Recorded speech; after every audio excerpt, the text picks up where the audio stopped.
अभाज्य गुणनखंड विधि द्वारा निम्नलिखित पूर्णांकों के एचसीएफ और एलसीएम ज्ञात करें। एचसीएफ और एलसीएम कौन सा विधि से?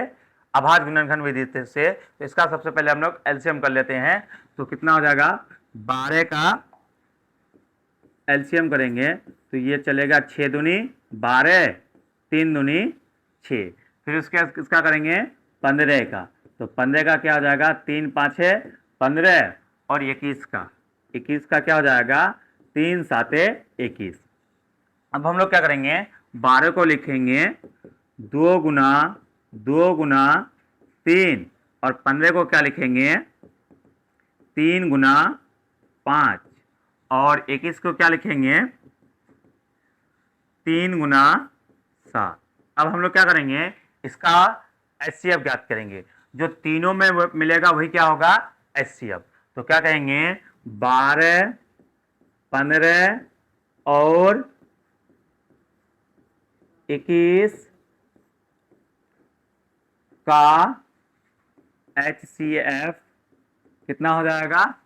तो एचसीएफ हो जाएगा मेरा, जो तीनों में मिलेगा, तो तीनों में क्या मिल रहा है? तीनों में हम लोग को मिल रहा है 3। तो एचसीएफ इसका कितना हो जाएगा? 3। अब बोला क्या है हमसे कि इसका एलसीएम भी ज्ञात कीजिए। तो जो तीनों में मिलेगा उसको पहले उतार दीजिए, अब जो सब बचा हुआ है उसको क्या कर दीजिए?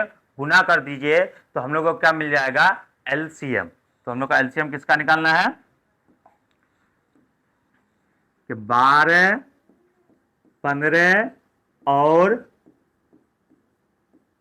21 का एलसीएम। तो हम लोग क्या करेंगे? क्या क्या मिला तीनों में? 3। उसके बाद नहीं मिल रहा है क्या? 2 2 5, उसके बाद क्या? 7। तो हम लोग क्या करेंगे? गुना करेंगे। जैसे क्या हो जाएगा? 2 दूनी 4, 4 5 20, 20 60, और 60 को मतलब 7 से गुना कीजिएगा तो 7 छुके 42। तो कितना हो जाएगा? 420। एलसीएम कितना हो गया? 420। बोल रहा है 17, 23 और 29 का मतलब एचसीएफ और एलसीएम ज्ञात करने बोला है। तो 17 का क्या हो जाएगा? अभाज्य गुणनखंड 17 क्या लिखेंगे? 1 गुना 17, और 23 को क्या लिखेंगे? 1 गुना 23। उसके बाद क्या हो जाएगा? 29 को क्या लिखेंगे? 1 गुना 29। तो जो तीनों में मिलेगा वही क्या होगा?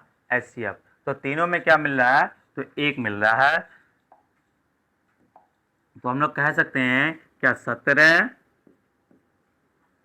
23 और 29 का HCF कितना हो जाएगा? तो 1 हो जाएगा। उसके बाद क्या बोलेंगे? 17, 23 और 29 का LCM। एलसीएम को क्या करेंगे हम लोग? क्या हो जाएगा? 17 गुना 23 गुना 29। तो हम लोग क्या करेंगे? इसको गुना करेंगे तो 17 गुना 23, तो हो जाएगा कितना? 17 या 51, फिर 17 दूनी 34, तो आ जाएगा 1, उसके बाद 9, उसके बाद 3। उसके बाद हम लोग किससे गुना करेंगे? 29 से। तो हो जाएगा 9 9 नमन 81, 81 का 1 हाथ मेरा 8। उसके बाद हो जाएगा कितना? 9 या 27 और 3 35, 8 35। उसके बाद कितना हो जाएगा? 2 9 दूनी 18 का 8, 3 दूनी 6 1 7। आ जाएगा कितना? 9 3। उसके बाद कितना आ जाएगा? आप 13। उसके बाद कितना आ जाएगा? 10 1 11। तो कितना हो गया? 11,339। अगला कितना किसका है? 8 9 और 25 का। 8 9 और 25 का। तो 8 का वही अभाज्य गुणनखंड करेंगे। अभाज्य गुणनखंड करने के लिए सबसे पहले हम लोग इसका क्या कर लेते हैं? एलसीएम कर लेते हैं। तो 8 का अगर एलसीएम करेंगे, 8 का अगर एलसीएम करेंगे तो क्या हो जाएगा? 4 दूनी 8, 2 दूनी 4, उसके बाद 9 का कितना हो जाएगा, 3 से गुना, 3 तिया 9, उसके बाद 25 का क्या हो जाएगा, 5 25। तो हम लोग क्या लिखेंगे, 8 को 2 गुना 2 गुना 2, और 9 को क्या लिखेंगे हम लोग, 3 गुना 3, और 25 को क्या लिखेंगे, 5 गुना 5। देखिए अब जो है ना, ये जो तीनों में मिलेगा, अब देखिए तीनों में है तो कुछ नहीं मिल रहा है, अगर तीनों में कुछ नहीं मिल रहा है तो इसके साथ एक तो गुना में होगा, ये भी एक, यहां भी क्या होगा, एक। तो हम लोग क्या कहेंगे, 8 9 और 25 का क्या बोलेंगे, HCF, HCF कितना हो जाएगा, तो 1 हो जाएगा, कितना होगा, 1। उसके बाद किसका है, इसका क्या बोलता है, मॉसो ज्ञात करने के लिए क्या क्या बोलता है, लॉसो, LCM। जैसे किसका है, 8 9 और 25 का LCM कितना हो जाएगा, तो देखिए जो नहीं मिला है सबको क्या कर लेंगे, गुना कर लेंगे, तो क्या हो जाएगा, 2 गुना 2 गुना 2, उसके बाद क्या है, 3 गुना 3 गुना, उसके बाद है 5 गुना 5। तो हम लोग क्या कर लेंगे, गुना कर लेंगे, तो गुना कीजिए, जैसे 5 25, 25 दूनी 50, 50 दूनी 100, 100 दूनी 200, 200 को 3 से गुना करेंगे तो क्या कितना हो जाएगा, 6, और 6 तिया 18, तो कितना हो जाएगा, 1800, कितना 1800। हम लोग गुना कहीं से भी कहीं कर सकते हैं, उसमें कोई दिक्कत नहीं है गुना में। उसके बाद बोला क्या है कि मतलब जो है ना, HCF 309 और क्या बोला है, 657 का HCF कितना दिया हुआ है, 9 दिया हुआ है, और इस हमसे पूछा क्या है, इसका LCM क्या बोला है। तो हम लोग क्या कहते हैं, एक फॉर्मूला है कि दिया, पहले जो दिया हुआ है उसको उतार लीजिए, दिया क्या है, दिया है, तो दिया क्या है कि HCF कितना, 306, 657 का कितना दिया हुआ है, 9 दिया हुआ है। अब ये दिया हुआ है, हम लोग क्या करेंगे, हल करेंगे, तो हम लोग जानते हैं, क्या जानते हैं कि मतलब जो है दो संख्या जब दिया हुआ था तो दो संख्या का गुणनफल, या फिर हम लोग कह सकते हैं पहली संख्या, क्या बोलेंगे, पहली संख्या, पहली संख्या गुना दूसरी संख्या, दूसरी संख्या बराबर होता है HCF गुना LCM, HCF गुना LCM। तो हम लोग क्या करेंगे, पहली संख्या मेरा कितना है, 306, और दूसरी संख्या कितना है, 657, बराबर क्या करेंगे, HCF मेरा कितना है, 9, HCF कितना है, 9, और LCM हमसे पूछा है, तो हम लोग क्या कर लेंगे, LCM। हम लोग LCM की जगह x भी मान करके बना सकते थे।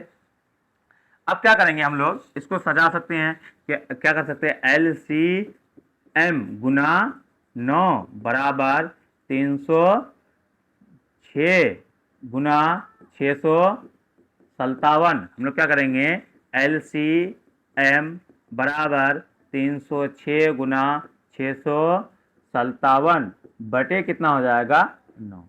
तो क्या करेंगे, इसको हम लोग 0 पर समाप्त होने के लिए उसका क्या होना चाहिए कि 2 और 5 का होना क्या है, आवश्यक है। जैसे आप 10 को आप देख लीजिए, हम लोग 10 को ही मान लेते हैं, तो 10 का क्या है, अगर 10 को हम लोग तोड़ेंगे तो इसमें देखिए 2 और 5 है, मान लेते हैं हम लोग कितना, 40 मान लेते हैं, क्या मानते हैं, 40। तो आप देख सकते हैं इसमें 2 भी है, इसमें 5 भी है, इसमें 4 भी है, इसमें 8 है, पर क्या होना चाहिए, 2 और 5 का होना आवश्यक है। अगर 2 और 5 नहीं होगा तो वह संख्या क्या होगा, 0 पर समाप्त नहीं होगा। देखिए कोई भी संख्या हो, मान लेते हैं 70, तो इसमें देखिए 2 है, 35 से चलेगा, फिर ये किससे चलेगा, 5 से भी चलेगा। तो कोई भी संख्या को 0 में समाप्त होने के लिए उस संख्या में क्या होना चाहिए, 2 और 5 का होना आवश्यक है। तो बोला है क्या, 6n पे पावर कुछ रहेगा तो वो संख्या कभी भी 0 पर समाप्त हो सकता है, तो नहीं हो सकता है, क्योंकि देखिए ये सिर्फ किस पे है, 2 पर है, पर 3 पर है, पर यहाँ 5 नहीं है। अगर 5 होता तो यह संख्या 0 पर समाप्त हो सकता था, पर यहाँ 5 के अलावा 3 है। अलावा रहता कोई दिक्कत नहीं पड़ता, पर 2 और 5 का होना क्या है, आवश्यक है। अगर नहीं हो रहा है तो वह संख्या 0 पर समाप्त नहीं हो सकता है। तो वही चीज हम लोग लिखे हैं कि कोई भी प्राकृतिक संख्या को 0 पर समाप्त होने के लिए उसके अभाज्य गुणनखंड में कम से कम एक बार 2 और 5 का होना क्या है, अनिवार्य है। क्या है, 2 और 5 का होना अनिवार्य है। तो हम लोग इसको जब तोड़ के देखते हैं कि 6 को, तो क्या आ रहा है, 2 की पावर आ रहा है और 3 की पावर आ रहा है, पर यहाँ पे 5 नहीं आ रहा है। इसलिए हम लोग क्या कह सकते हैं कि 6 के अभाज्य गुणनखंड में 2 और 3 है, इसलिए ये कभी 0 पर क्या हो, समाप्त नहीं हो सकता है। फिर अगला कीजिए, क्या क्या बोला है, व्याख्या कीजिए कि इतना संख्या भाज्य है या नहीं है। तो कोई भी संख्या को भाज्य होने के लिए उसके अभाज्य गुणनखंड में कम से कम क्या होना चाहिए, 2 होना चाहिए। क्या गुणनखंड कितना होना चाहिए, 2 होना चाहिए। कम से कम 2 मतलब कम से कम 2 अगर है तो वो क्या है, मतलब 2 अगर है तो वो अभाज्य संख्या है। अगर 2 के अतिरिक्त 2 से अधिक हो गया तो वह संख्या क्या कहलाएगा, भाज्य संख्या कहलाएगा। क्या कहलाएगा, भाज्य। कहने का मतलब 2 से अधिक मतलब 3, जिसका क्या होना चाहिए, 3 मतलब गुणनखंड होना चाहिए। क्या होना चाहिए, कम से कम 3, कम से कम 3 गुणनखंड होना चाहिए। अगर कम से कम 3 गुणनखंड नहीं है तो वह संख्या कभी भी मतलब ये भाज्य नहीं हो सकता है। तो हम लोग इसको क्या करते हैं, चेक करते हैं क्या है क्या नहीं है, और है भी तो क्यों है। तो हम बताए कि अगर ये इसका कितना निकल जाएगा, 3 गुणनखंड निकल जाएगा, तो यह संख्या क्या होगा, मतलब भाज्य संख्या होगा। तो हम लोग क्या बोलेंगे, 17 का इसको चेक करते हैं। 17 गुना क्या करेंगे,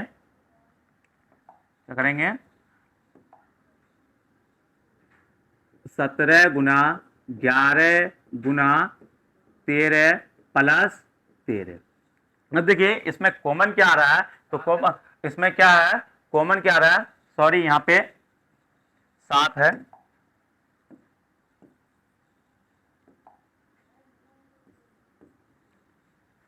देखिए इसमें कॉमन क्या आ रहा है, तो इसमें कॉमन देखिए 13 आ रहा है। कितना आ रहा है, 13। तो हम लोग लेंगे क्या, 13, तो हो जाएगा 7 गुना 11 प्लस, इसको हम लोग 13 को क्या ले लिए हैं, कॉमन लिए हैं, तो इसमें क्या आ जाएगा 1। अब देखिए इसको गुना कर सकते हैं 13 को 1 से, तो वही फिर 13 आ जाता। तो हम लोग क्या ले लिए, कॉमन ले लिए, तो क्या होगा 13 गुना 11 सते 77, 11 सते 77, और क्या हो जाएगा प्लस 1। हम लोग क्या करेंगे, 13 गुना कितना हो जाएगा 78। अब देखिए इस संख्या के साथ कुछ नहीं है तो 2 है, कम से कम इसको हम लोग तोड़ भी सकते हैं, इसको तोड़ सकते हैं, पर नहीं भी है तो हम लोग इसको 1 से तो गुना कर सकते हैं ना।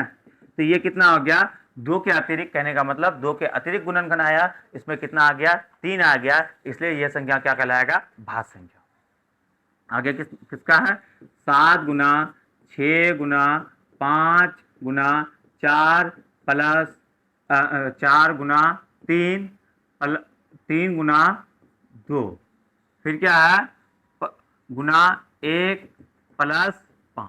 अब देखिए इसमें कॉमन क्या आ जाएगा, तो कॉमन कितना आ जाएगा, 5 आ जाएगा। कॉमन क्या आ जाएगा, 5। तो हम लोग क्या ले लेंगे, 5 को कॉमन ले लेंगे, तो क्या हो जाएगा 7 गुना 6 गुना 4 गुना 3 गुना 2 गुना 1 प्लस 1। अब देखिए हम लोग क्या कर लेंगे, इसको गुना कर लेंगे, तो कितना हो जाएगा 5 गुना, देखिए हम लोग इसको क्या कर रहे हैं, गुना कर रहे हैं, तो क्या हो जाएगा 3 दूनी 6, 6 चौक 24, और इधर क्या हो जाएगा 7 छुके 42। तो 42 को हम लोग क्या कर लेंगे, 24 से गुना कर देंगे। 42 को किससे गुना करेंगे, 24 से, तो 4 दूनी 8, 4 चौक 16 और हो गया जाएगा 42 दूनी क्या हो जाएगा, तो 84 हो जाएगा, 84। 8 6 4 10, 10 का 0 हाथ मेरा 1, उसके बाद 1 और 8 कितना हो जाएगा, 9 1 10।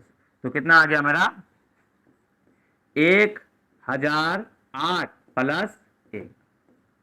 तो हम लोग क्या लिखेंगे, 5 गुना 1008 और प्लस 1 कितना हो जाएगा 1009। अब इसके साथ भी एक गुना में होगा, पर इसको तोड़ भी सकते हैं हम लोग, पर ये नहीं है तो कम से कम तो ये इससे एक तो गुना है, तो क्या हो गया 2 के अतिरिक्त इसका क्या है, मतलब गुणनखंड है। अगर 2 के अतिरिक्त गुणनखंड है तो ये संख्या क्या कहलाएगा, भाज्य संख्या कहलाएगा। आपसे यही पूछा था कि ये संख्या भाज्य संख्या क्यों है, तो इसलिए है क्योंकि इसका क्या है 2 के अतिरिक्त गुणनखंड है, इसलिए कौन सी संख्या है, भाज्य संख्या है। क्या है कि किसी खेल के मैदान के चारों ओर एक वृत्ताकार पथ पर इसी मैदान के एक चक्कर लगाने में सोनिया को कितना मिनट लगता है, 18 मिनट लगता है, जबकि इसी मैदान को एक चक्कर लगाने में रवि को कितना मिनट लगता है, 12 मिनट लगता है। तो मान लीजिए कि दोनों एक ही स्थान और एक ही समय पर चलना प्रारंभ करके एक ही दिशा में चलता है, तो कितने समय के बाद पुनः प्रारंभ स्थान पे मिलेगा।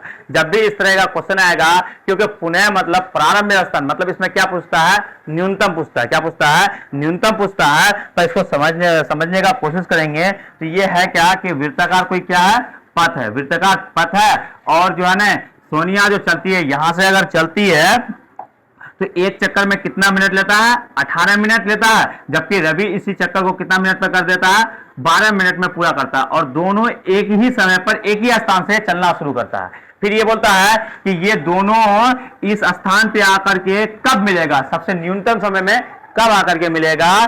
तो कभी होगा क्या, कभी अगर ये मतलब रवि अगर पूरा चक्कर पूरा कर लेगा तो सोनिया कभी यहाँ पे होगा। फिर ऐसा करते करते एक समय ऐसा होगा कि दोनों एक जगह आकर के यहाँ पे मिल जाएगा। तो उस समय पे कब मिलेगा वही हमसे पूछा है पहली बात। तो हम लोग जब भी पूछेगा न्यूनतम तो हम लोग उसका क्या निकाल लेंगे, उसका निकाल लेंगे LCM। तो क्या करेंगे 18 का पहले अभाज्य गुणनखंड करते हैं। तो ये चलेगा 9 दूनी 18 और 3। तो 18 को क्या लिखेंगे हम लोग, 2 गुना 3 गुना 3 और किसका 12 का। तो 12 का क्या हो जाएगा 6 दूनी 12 3 दूनी 6। तो क्या हो जाएगा 12 को हम लोग लिखेंगे 2 गुना 3। तो ये दोनों में जो आएगा तो दोनों में कितना आया है LCM। दोनों में क्या आया 2 और दोनों में क्या आया 3 और जो नहीं आया उसको उतार के गुना कीजिए। तो कितना आएगा 3 गुना 2, 3 दूनी 6, 6 3 18, 18 दूनी 36। तो इसका क्या हो जाएगा पुनः वो कितना समय के बाद मिलेगा, तो वो 18 मिनट के बाद मिल जाएगा, मिनट